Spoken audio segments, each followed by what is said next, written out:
you, Robert. Thanks for that introduction. I was here actually. I'm recently returned from 20 years in South Africa, and one of my first trips to London was for your autumn conference last year. Things are a bit slow. Things have been tough over the last few months. I've returned from a conference in PDAC, where things are getting a lot hotter. So very hopeful and expect things to pick up here in London as well. Okay, so Connemara Mining, well, we're an exploration company. I think that's the first thing to establish. Interestingly, with the Zimbabwe connection, the original Connemara Mining Company was a joint stock company established in the 1850s in London, ostensibly to explore in Connemara, but ended up building a gold mine in Zimbabwe called the Connemara Mine. Some people here, I was chatting with some of the Zimbabwe representatives aware of that project. So yeah, we're exploring Ireland's rich zinc and gold potential. Here's the disclaimer. Just a snapshot. So we have zinc assets all in the Republic of Ireland and exposure to decade-high zinc prices. We have been busy with gold exploration on two major projects, and we believe Ireland is an emerging gold-producing territory. There's a very interesting development by Dalradian Resources that's happening in Tyrone, over the border in Northern Ireland.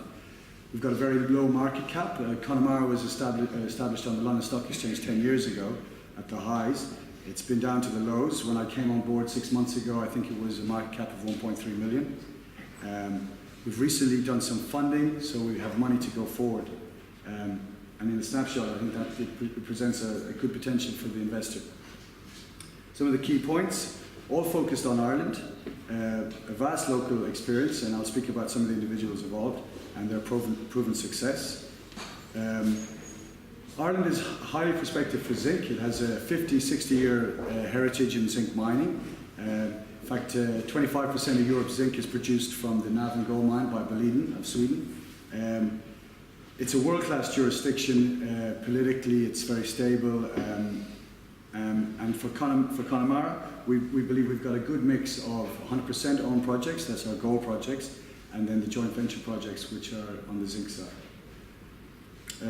Talking about myself, so 20 years in South Africa, started with Schlumberger on the technical side. I'm a geoscientist by training. I've done mining, I've done things kind of back to front, went from oil into gold mining and into exploration. And back in Ireland now, Irish born, I'm very pleased to really see how, from a government perspective particularly, how mining and exploration has been supported. John Teeling, I think many of you will know, he's been around a long time. He's been involved in mining in Ireland since the silver mines and the Navan mines, some 40 years ago. He's been associated with some very successful companies. African Diamonds listed there, Connemara Resources, Minco, and Jim Finn is his right-hand man and our financial director. Very experienced and been taking care of AIM companies for some 20 years. We've recently had some board changes. We've had investment by Metal Tiger, London listed, and Michael McNeely, their CEO, has come on the board as non-exec. Also David Cockrell, we have a newly appointed joint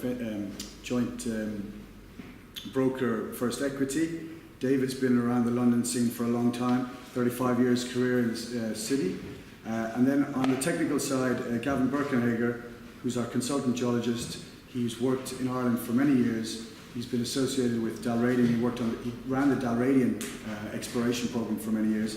He's also currently exploring for gold privately with Green Ore in Scotland, in the Dalradian rocks there, and has brought some good ground to the Connemara fold. Just corporate information there, our market cap and warrants that are outstanding. Shareholders, we've had a major interest from Paul Johnson, who's been involved with a lot of the small market cap exploration juniors on London AIM and some mining companies. It's also John and Jim who hold significant, still hold up almost 10% each, or 10% with John, 7 with James there. And Metal Tiger have just come in recently. We raised £900,000 in February, and Metal Tiger came on board with just over 4%. Very pleased about that. There's a 6-month price chart. Just to indicate, we did a very significant acquisition of a former joint venture partner's assets in the Wicklow Wexford area of Ireland on the gold side in around that time, and we had a lot of interest. Over the past few months, things have been slow. We did some drilling. We had positive drill results come out in early January. Since then, we've been raising capital, and we're about to get going again soon. So, hoping to see that pick up again. So, I want to talk a bit about Ireland in some detail because Connemara is 100% focused on Ireland. And one of the things for me, coming back, so many years away overseas, was very excited to see the zinc business starting to pick up, particularly in Ireland, but also to see how Ireland was perceived in the industry as an investment destination. Now, just recently, the Fraser Institute, and it was referred to in one of the earlier talks, they've actually, Ireland moved from 4th globally as a investment attractiveness on that ranking to 2nd this year. It's been ranked 1st for the past 5 years in a row in terms of policy perception.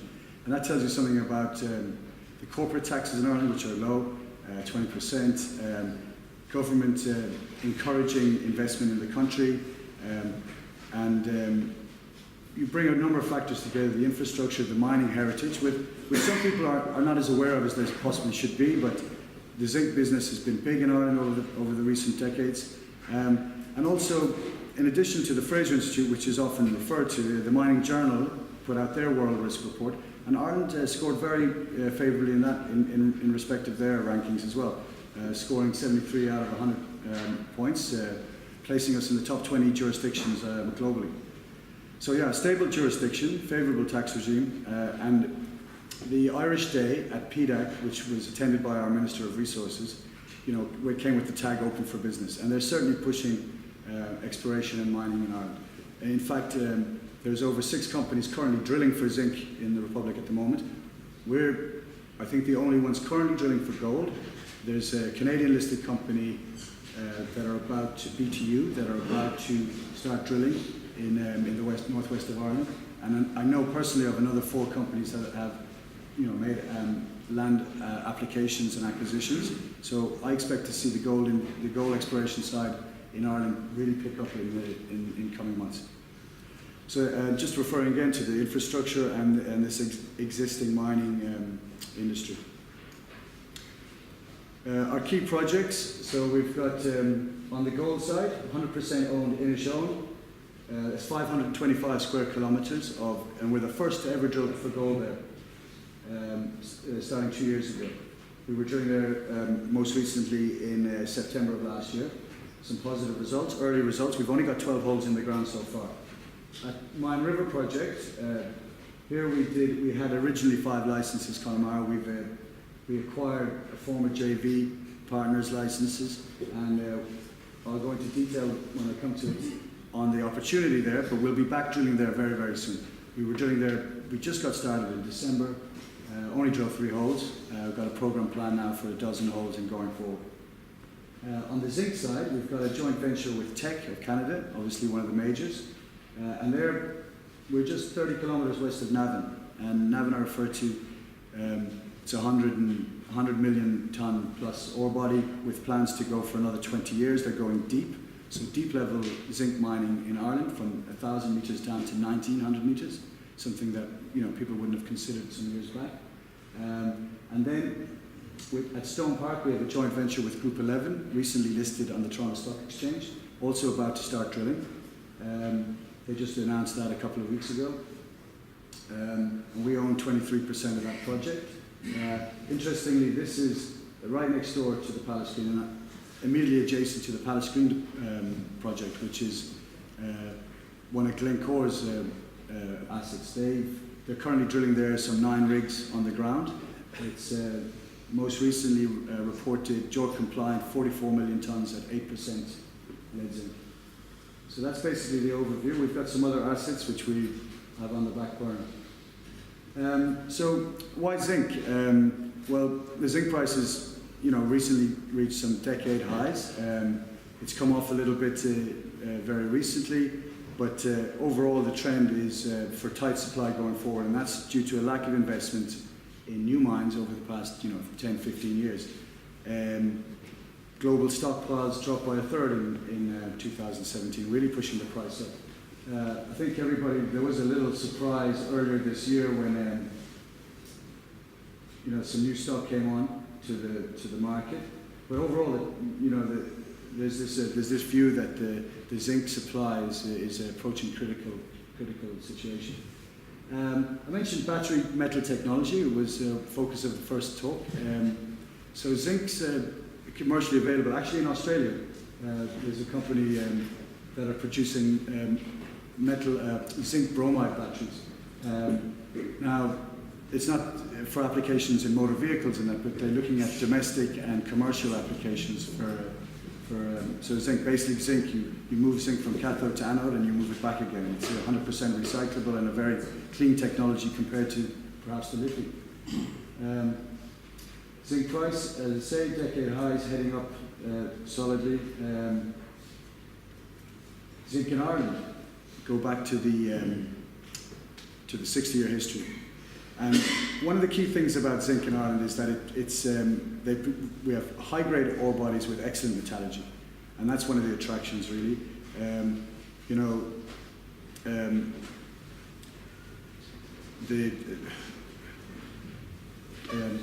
Leiden in Sweden, they're producing a shipping concentrate from Navan. Obviously, they do all of the beneficiation in terms of the zinc production happens in Sweden. They use the low-cost hydroelectric, but there's been a number of successful mines, and many of them closed in recent years. Palesgreen is the outstanding. Palesgreen being the exception. That's not a mine, but I just put it in there in terms of to give you some idea of scale. These are mines that were successful, in tougher times for us. But again, just have a look at the grades, high grades. Zinc projects, I just outlined where they are. We also have a Derry Cairn, which is 100% owned, and we're looking to develop that in the future. So Oldcastle, Stone Park. So we own 23.44% of the joint venture. It was first discovered when Teck came into joint venture with Connemara back in 2007, and they did substantial work, 55,000 almost kilometers of drilling, with 3 major high-grade zones that have been identified, adjacent to the Glencore Palesgreen project, as I outlined.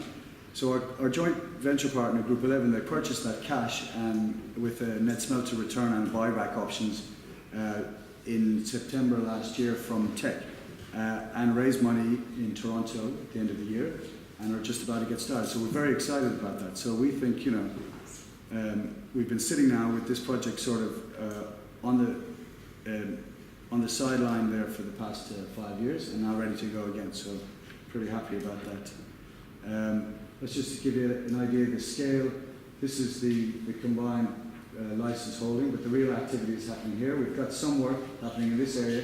There's work on the ground actually happening, geophysics at the moment. Drilling is going to start here at Stone Park North. So these are the 3 high zones. This is the Palesgreen at 8%.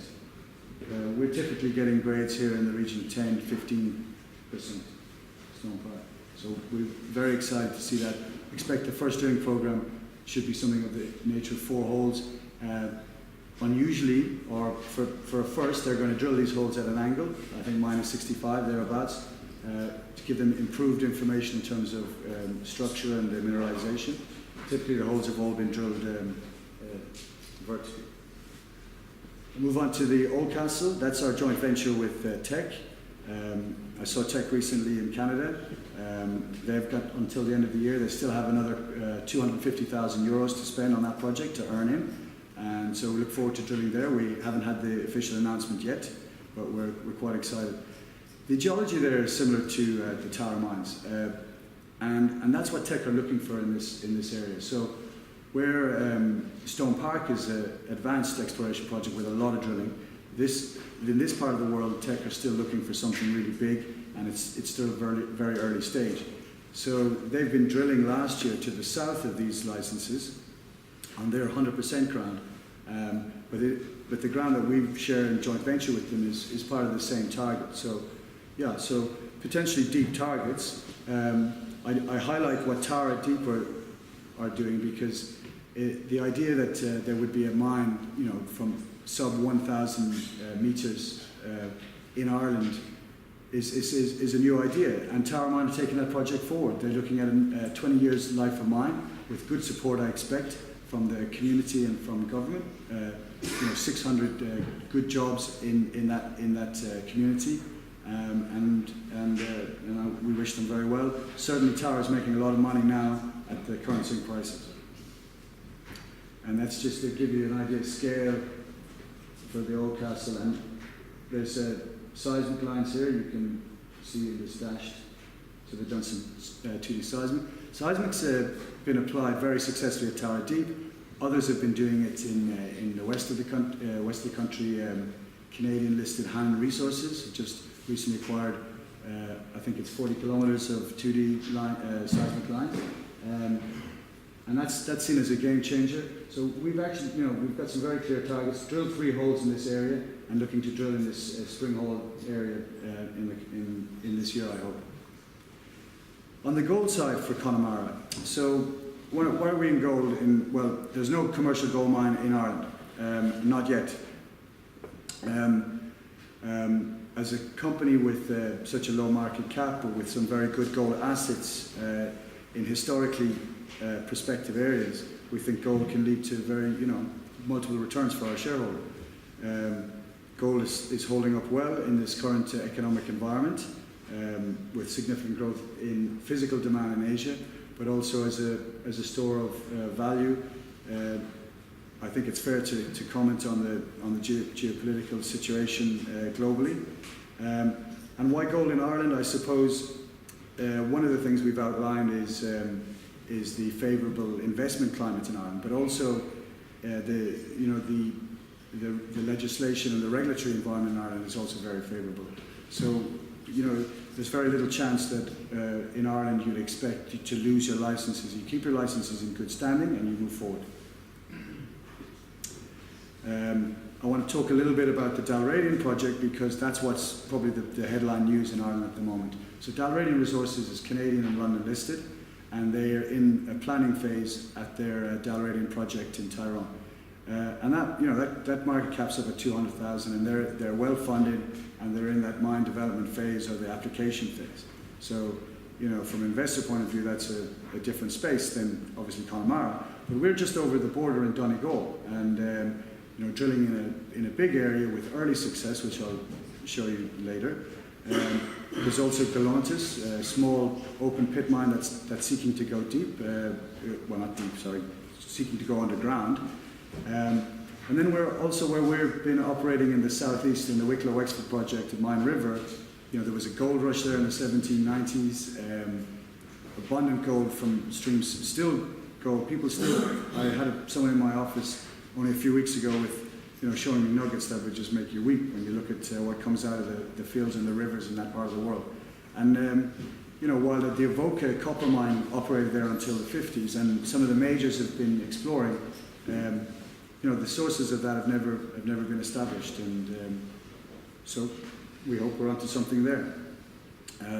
Just to outline just the location again of those gold projects, in Sean, in Donegal, over the border from Tyrone, and then the Mine River, which spans the counties of Wicklow and Wexford. So we've really just scratched the surface in Donegal. Now, historically, there's been work done on all the streams and SAVES. There's a government program, the TELUS, the Irish government-sponsored program that has acquired geophysics over this area, soil sampling, stream samples, and historic work done by juniors. We're the first junior to come in here and drill. We've drilled the 12 holes at Connemara. We've been sampling around and trying to pick up other targets. Some major structures. We've got the green beds, which are historically in the Dalradian. These are the sort of areas you look for gold occurrences. And so yeah, we've got a big land package to step out into. And what we're going to do next is probably step out a bit further and not to continue to drill at the one location. So yeah, pretty excited about the Inishowen. What we've established there is, the time's flying, 12 licenses, 12 holes drilled, first to drill. There's just a cross section, to give you an idea of depth, that's about 100 meters below surface. It's orogenic gold, it's mesothermal veins, it'll go deeper. The veins are hard to follow, we're not going to make bones about that, and so, you know, there's a density of drilling required. For a comparison, 130 kilometers of drilling at the Dalraven project versus 1,000 meters here. Mine River, so what we did with the acquisition of our former joint venture partner, we were able to take what we had as a 5-kilometer trend into a 15-kilometer trend. We have geophysics that we acquired, our former joint venture partner acquired back in 2014, very strong trend there, and we've had very early success in December, like I say, 16 grams a ton over a couple of meters within a 4.5 gram a ton 8-meter interval. And I expect to make an announcement in the coming weeks as to drilling restarting there. This is the kind of the scale, and this is when I talk 15 kilometers. It's from here down to here. Here's the geophysics signature that we're focusing on. This right here, and two locations that we're going to be focusing on just now is Tom Breen and Knocknallure, and that's an indicator. And that's where these other shows have been along the way. So, Mine River, watch this space. So yeah, just in conclusion on the Mine River, highly prospective. We've had more success on surface sampling, and we've got plenty of targets ready to go. We've been given permission. We've been discussing with the landholders there, so we don't have access issues, which can be an issue maybe in some areas of Ireland, but not here. So in summary, for Connemara, you've got exposure to decade-high zinc prices. We've had gold exploration success, early stage, in an emerging gold territory with potential gold mines in the near future. We've got multiple projects on the go, sure, for a small company, but we've got adequate funding, certainly through 2018. We've got a low market cap, very tightly held, and we expect we're set for rapid growth. And that's my talk.